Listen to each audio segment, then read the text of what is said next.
aplicación de la ingeniería, ciencia y modernización en aparatos de tortura utilizados por la Santa Inquisición. El primero, cinturón de castidad, fue inventado en el siglo XII. No pudo usarse más que durante unas horas o un par de días. De otra forma, la mujer que lo llevase moriría víctima de infecciones, abrasiones y laceraciones provocadas por el contacto con el metal o a largo plazo. Si el cinturón entraba en contacto con agua de tétanos causado por la oxidación del cinturón sobre la piel. En la actualidad, los cinturones de castidad se han modernizado y se utilizan como juguete sexual que está hecho de cuero y a veces látex para evitar infecciones. Silla del interrogatorio. Este método de tortura era utilizado para aceptar a la víctima e interrogarla, siendo doloroso por sus afiladas púas de hierro que tenían en todas partes. Abofeteados e insultados era como trataban a los que eran interrogados, y como estaba hecho de hierro, a veces los verdugos ponían fuego abajo de la silla para que se calentara y comenzara a quemar a las víctimas. Este aparato se modernizó ahora convirtiéndose en silla eléctrica, que es utilizada como método de ejecución a reos con sentencias máximas. Lo inventó Harold P. Brown, un empleado de Thomas Edison, contratado para investigar el tema de electrocución para el desarrollo de la silla eléctrica. Se creó mediante el estudio de electrocución calculando resistencias que debían de estar bien formuladas para poder crear la mayor fuente de electricidad. El potro. Era un instrumento que consistía en atar a la víctima de pies y manos a una superficie conectada a un torno. Al girar, el torno tiraba de las extremidades en sentidos diferentes, usualmente dislocándolas, pero también llegando a desmembrar. Estaba hecho de madera y cuerdas que estaban amarradas en las patas del aparato. Se fue modernizando poniéndole picos de hierro en lugares donde solo rozaran las piernas y brazos para poder causarles dolor, pero que no murieran al instante, empleando la ciencia para poder torturar por largo tiempo a la víctima. Utilizaron varias mediciones para poder crear el potro para que se adecuara al tamaño de un hombre con una estatura media. La dama de hierro. La primera dama de hierro estaba hecha de madera y latón sin pinchos que no dañaran el cuerpo y era utilizada como castigo público para cazadores furtivos y prostitutas que tenían que llevarlo público cierto tiempo.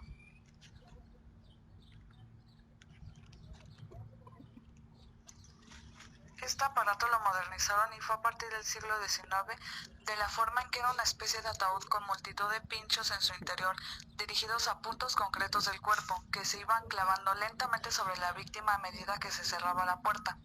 Los clavos eran desmontables, con lo que se podía cambiar de lugar, con el fin de poseer un amplio abanico de posibles mutilaciones y heridas que daban lugar a una muerte más o menos lenta. Para poder causarles más dolor, algunos verdugos colocaban fuego para poder quemar las heridas de las víctimas, ya que sabían que el hierro era un buen conductor de calor. La guillotina. La guillotina fue la máquina utilizada para aplicar la pena capital por decapitación en varios países europeos como Francia, Reino Unido, Bélgica, Suecia, Italia, la antigua República Federal de Alemania y en la antigua República Democrática de Alemania. Aunque la decapitación manual mediante espada o hacha se ha utilizado desde tiempos remotos, la decapitación mecánica no parece ser tan antigua. Es conocida por el frecuente uso que recibió durante la Revolución Francesa, durante la cual miles de personas fueron ejecutadas a través de ella. Su nombre proviene del cirujano francés Joseph Ignace Guillotin, diputado de la Asamblea Nacional, que lo recomendó para su uso en las ejecuciones en situaciones de los métodos tradicionales. De ahí deriva el nombre de guillotina. En abril de 1792 fue ensayada primero con ovejas y luego con cadáveres en el hospital de Bicêtre, en París. Anthony Louis modificó la cuchilla horizontal por otra con forma oblicua, de forma efectiva en el corte.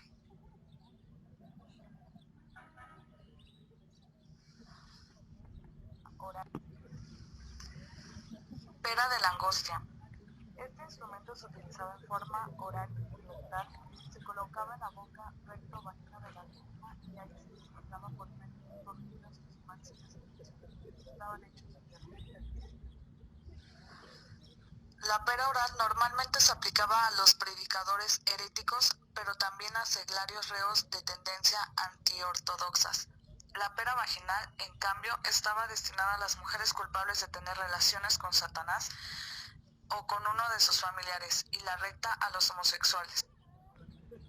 El Museo de la Santa Inquisición tiene tanta información relevante a muchos temas, ya que habla tanto de la historia antigua como la historia moderna. Es impresionante saber cómo es tan precisa la trayectoria de los vectores, la precisión de los objetos de tortura y la realización de ellos. Es impresionante saber la fabricación de estos con el cálculo tan preciso, tanto dimensiones, fuerza y trayectoria, ya que tiene cada uno de ellos. Es impresionante saber cómo los cálculos matemáticos se han efectuado desde ese tiempo, con la precisión y cálculo adecuado para la fabricación de estos. Uno de los elementos más importantes es la rueda de la tortura. Este instrumento consiste en poner al humano de espaldas sobre la rueda, y asimismo se giraba de tal manera que los huesos se rompieran y se desprendieran del cuerpo. Es muy impresionante recabar que los ángulos de la rueda eran tan precisos para así lograr con poca fuerza el objetivo del torturador. Otro instrumento de tortura era el famoso caballete. Este consistía en torturar a las mujeres infieles, asimismo colgándolas de piernas abiertas, con el motivo de que el instrumento entrara por la vagina y desprendiera sus órganos vaginales e intestinales. En este aparato se ocupa exactamente la fuerza del peso de la víctima, y con tanta precisión para que el caballete no se moviera. Es tan preciso la fuerza que tenía que tener este mismo, para que éste entrara sin romperse ni desviarse del objetivo. El museo nos muestra la claridad de cómo se puede efectuar el cálculo matemático, ya que estos instrumentos eran tan precisos para dañar al ser humano, pero aún así nos muestra cómo los vectores y el cálculo y los ángulos se ve claramente a diario. Y seguidamente ataban al cepo una cabra. El prisionero era aprisionado por las piernas a un cepo. A continuación, le bañaban con agua salada y seguidamente ataban al cepo una cabra que habían tenido sin comer ni beber durante varios días. La cabra lambía la planta de los pies y a veces sucedía que la carne era consumida y el hueso podía llegar a asomarse por el talón. La flauta del alborotador se asocia con los siglos XVII y XVIII. El collar de hierro se cerraba por detrás del cuello de la víctima, y sus dedos, colocados como los de un músico bajo las muescas hechas al propósito en la mordaza, eran apretadas a voluntad del verdugo, pudiendo éste producir el dolor soportable hasta el aplastamiento de carne, huesos y articulaciones. Tortura de exposición a la vergüenza. Este se imponía para castigar delitos menores.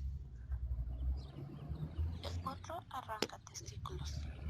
La víctima era obligada a colocarse como si estuviera cabalgando sobre el lado cortante del instrumento, mientras se le colocaban pesos cada vez mayores en los pies. El resultado después de algunas horas, incluso días, era una gangrena progresiva en nalgas, escroto y recto. La silla de la zambullida se empleaba para sumergir en el a las mujeres o a quienes hubieran sido tocados por la justicia local. El chapuzón duraba pocos instantes, el espectáculo tardes enteras. El desgarrador de senos, ya frías o incandescentes, las cuatro puntas desgarraban hasta convertir en masas amorfas los senos de incontables mujeres condenadas por herejía, blasfemia, adulterio y muchos otros actos libidinosos, aborto provocado, magia blanca erótica y otros delitos. La cuna de Judas era utilizada en Europa en tiempos de la Inquisición. Este instrumento de tortura se utilizaba principalmente para sacar confesiones. Consiste en una pirámide puntiaguda sobre la cual se alza la víctima para después dejarla caer una o varias veces, de modo que la punta topara con la zona genital o anal con mayor o menor presión dependiendo de cómo evolucionara la confesión. un aparato hecho de hierro que sujetaba al condenado por el cuello, manos y tobillos, y lo sometía a una posición incómoda que provocaba calambres de diferente magnitud, primero en las abdominales y rectales, luego en los pectorales, cervicales y en las extremidades. Mientras se sufrían los terribles dolores, la víctima solía ser golpeada, pateada, quemada y mutilada a placer. Silla de interrogatorio. Se trata de un utensilio básico del inquisidor. El asiento era muchas veces de hierro, de manera que se podía calentar con un brasero o una antorcha. La persona que estaba sentada siempre se encontraba desnuda. Esta sufría atrozmente desde el primer instante del interrogatorio, que puede ser de más intenso si se aplicaba sacudidas o golpes en brazos, piernas u otras partes del cuerpo. El aplastacabezas es un instrumento de tortura aplicado en la Edad Media en Europa por la Inquisición y destinado a reventar los huesos del cráneo. La barbilla de la víctima se colocaba en la barra inferior y el casquete era empujado hacia abajo por el tornillo. Primero se destrozaban los alvéolos dentarios, después las mandíbulas y luego el cerebro se escurre por la cavidad de los ojos y entre los fragmentos del cráneo. Este mismo principio era utilizado en máquinas como el aplastapulgares o el aplastarrodillas. La rueda fue un método de suplicio y ejecución empleado en Europa, especialmente en Suecia, Holanda, Francia, Italia, Escocia y Alemania, desde la Edad Media y durante la época moderna hasta la última ejecución registrada en 1841.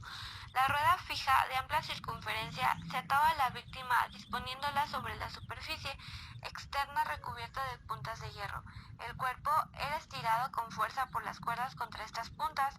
Se trituraba terriblemente cuando la rueda giraba por la acción de una manivela sobre un lecho de clavos fijos en el suelo. Este tipo de rueda se utilizaba para quemar viva a la víctima.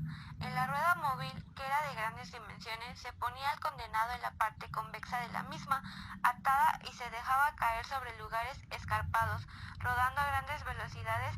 Por lo tanto, el cuerpo se descarnaba y fracturaba totalmente. El garrote. Es una especie de poste vertical. La víctima podía estar parada o sentada. Tenía un collar de hierro con un punzón.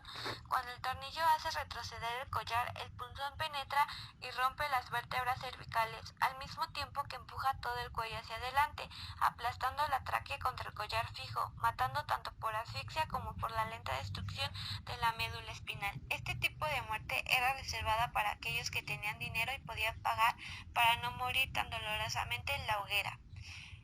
Además, obtenían el perdón de sus pecados, lo que si bien no les servía para salvar sus vidas, sí era útil para salvar sus almas.